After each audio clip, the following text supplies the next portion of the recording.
the like button, hit the sub button, hit the notification bell. You understand me? Subscribe to my channel. Follow me on Twitter. Follow me on Instagram. Join this Fist Unit army and get Fist Unit tough. Alright, look. I'm a homer. I am. I'm a homer. I'm a Giants fan. What you expect me to be? Now, just because I'm a homer, don't mean I won't give a couple Giants players the business when they deserve it. Ask Evan Ingram, Slayton, them bum-ass receivers that we got rid of yesterday in the final 53. Saquon, last couple years of Eli Manning. When I got to go in, Joe Schoen had to get that smoke at the trade deadline last year too. When I got to go in on the family, I goes in on the family. I do what I got to do. So y'all could call this video a homer video if you want to, but I don't give a damn because it's how I feel, okay? Now, those of y'all who been following me long enough know, back in the days, I used to cover the Saints. Shout out to Who Dat Nation. They embraced me way before Giants fans did. Giants fans, y'all hated me for like my first 2 years on YouTube because I ripped Eli Manning every damn day. So y'all hated me my first 2 years on YouTube. Y'all hated me because I never liked the Saquon draft pick. I thought we should have took Josh Allen. But that's water under the bridge. So the Saints fans embrace me. Saints fans love me. My chat used to be filled with who that and they, content creators used to bring me on their platform and do Saints roundtables. They really embrace me. And what I respected about the Saints is they drafted Lattimore, Alvin Kamara, and I want to say Ryan Ramczyk, all in the same draft. I could be wrong, but I know Lattimore and Kamara were in the same draft. They had like an epic draft that 1 year, right? One of the best draft classes of the decade. And I'm just thinking to myself, right? That can be the Giants. This might be one of those draft classes that set the franchise up for the future. Lattimore got a contract. Kamara got a contract. Ramczyk got a contract. They paid all the players from that draft class. But remember, they was also paying Breeze, Cam Jordan, Michael Thomas. They were paying they ended up paying a lot of players. But they were able to do that because they drafted well. And I look at the Giants, right? And I see Dexter got paid, Thomas, Danny, Waller's the highest paid tight end in the league. We got a payroll. Adoree's getting the bag. We kind of have a payroll, right? So when I look at the 2023 draft, I'm like, damn, we got Smith at center. I mean, he's been looking great. That's the center for the next 10 years. Jalen Hyatt, he about to be top 5. Okay? Trey Hawkins and Deontay Banks are starting. They're starting in 10 days versus the Cowboys. Okay?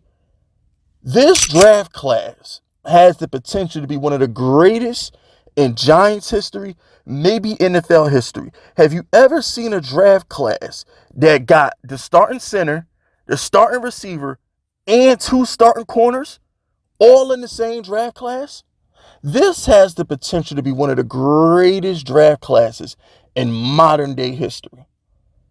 Have y'all actually sat back and thought about that? And then if you throw in the fact that he got Isaiah Simmons for a 7th round pick and got Darren Waller for a 3rd round pick and signed his star left tackle, he signed his star quarterback, he signed his star defensive tackle, this might go down as one of the greatest off seasons in NFL history from my boy Schoen, the boss. I mean, this is just epic shit right here. This is historic. This is groundbreaking. This is one of those things that WWE do a documentary on and suck Vince McMahon off for 2 hours in. This is one of the moments. And I don't give a fuck if I sound like a homer. I'm preaching facts to y'all right now. This is just facts. It's facts. We got 2 rookie starting corners, a rookie center, a rookie wide receiver, all in the same draft class. That's epic. That's freaking epic, man. This has the potential to be like one of those. Didn't the Cowboys get like 2 Hall of Fame linemen, Emmitt Smith and Michael Irvin, all in like the same draft or some crazy shit? When they robbed, did they rob Minnesota or did they rob New Orleans? I don't know. I'm not a Cowboy fan. I'm sure when little punk ass Cowboy fans are spying on my channel can remind me of the robbery that Jimmy Johnson had in the 90s. Or remember, didn't the Seahawks draft Cam Chancellor, Richard Sherman, was that Golden Tate or Doug Baldwin in that draft? I know the Seahawks around like 2010, 2011, they had like an epic draft class as well. What I'm trying to say is every now and again, a team has a franchise-defining draft, okay? The Seahawks had the LOB draft. The Cowboys had the Herschel Walker trade draft. The Saints had the Lattimore Kamara draft.